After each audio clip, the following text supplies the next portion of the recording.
Earth has a surface area of almost 197 million square miles, and more than two-thirds of it is covered by water. To this day, a great majority of our oceans and seas remain vastly unexplored. We know more about the secrets and enigmas of the lunar surface than we do about the world's waters. For as long as there have been eyewitness reports of UFOs in our skies, there have been similar reports of so-called USOs, or unidentified submerged objects, in our oceans. A USO is a UFO that goes into or out of water. In fact, UFOs and USOs are probably the same things. A UFO becomes a USO when it's no longer flying and submerges. For the first time ever, explore the mysteries of this most elusive class of UFO. Be nice if the Navy would tell us about all their observations of such craft. It is definitely possible to have an underwater vehicle at supersonic speed. From reports that the lost city of Atlantis is a secret base for USOs. The legend of Atlantis is based on knowledge that such a base exists today. To an eyewitness account recorded in Christopher Columbus's journal in 1492. They saw it going up and down in the night. To the world's only government-documented USO incident, a dramatic event off the coast of Nova Scotia, Canada. On the night of October 4, 1967, a UFO was seen to hover over the waters of Shank Harbor, tilted to a 45-degree angle, and descended rapidly to the water surface, producing a flash and the sound of an explosion. According to researchers, deep-sea UFOs continue to lurk through the uncharted waters of Earth. Have UFOs visited our planet? Or are they already here?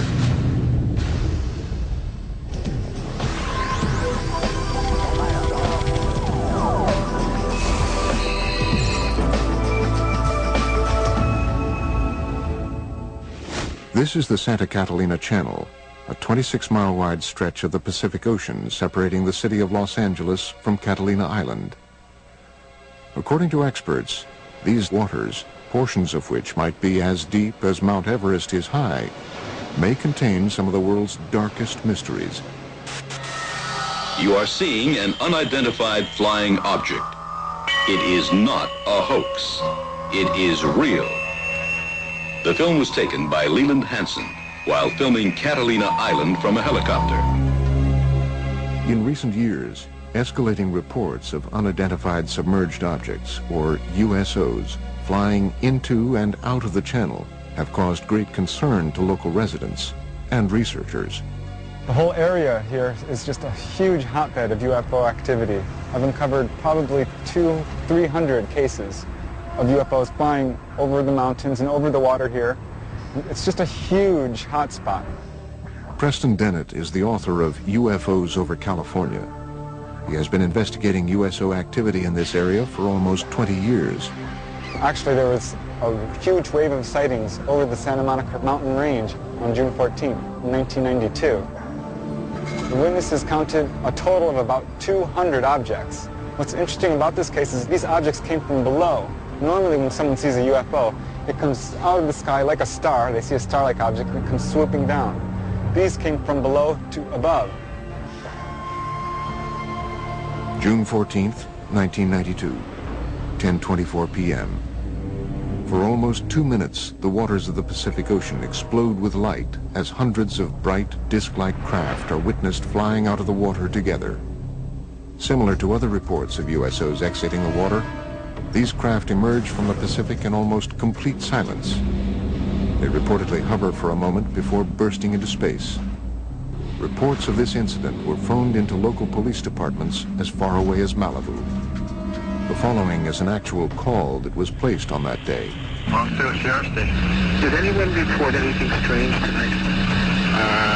Can you be more than one specific? Strange. Lights. Lights? Just what exactly happened to you? I'm ashamed to tell you because I think you're going to think I'm crazy. We saw what we thought was a bright light up in the sky. Okay. We could hear, it wasn't a helicopter. I'm telling you, I have never been more frightened in my life.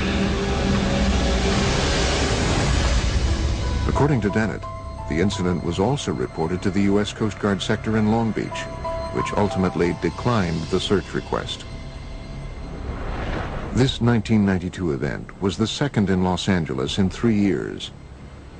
On the dark, foggy morning of February 7th, 1989, scuba divers, boat sonar systems, and people on the shore witness a long, dark, unidentified craft dive out of the Pacific. For about 90 seconds, the USO rests just above the surface before emitting about a dozen smaller, fast-moving objects. 60 seconds later, the craft dives back underwater. Its last reported sonar heading was south toward the Santa Catalina Channel before it disappeared. And it involved dozens of objects which were seen off the coast of Marina del Rey. On occasion, some of these craft would emit smaller craft, about 20 feet in diameter. And these were seen moving underneath the surface of the ocean, and they were coming in and out of the water. As the 1947 incident at Roswell sparked worldwide curiosity about flying saucers, these events near Los Angeles have sparked a current wave of research into the capabilities and threats of so-called USOs.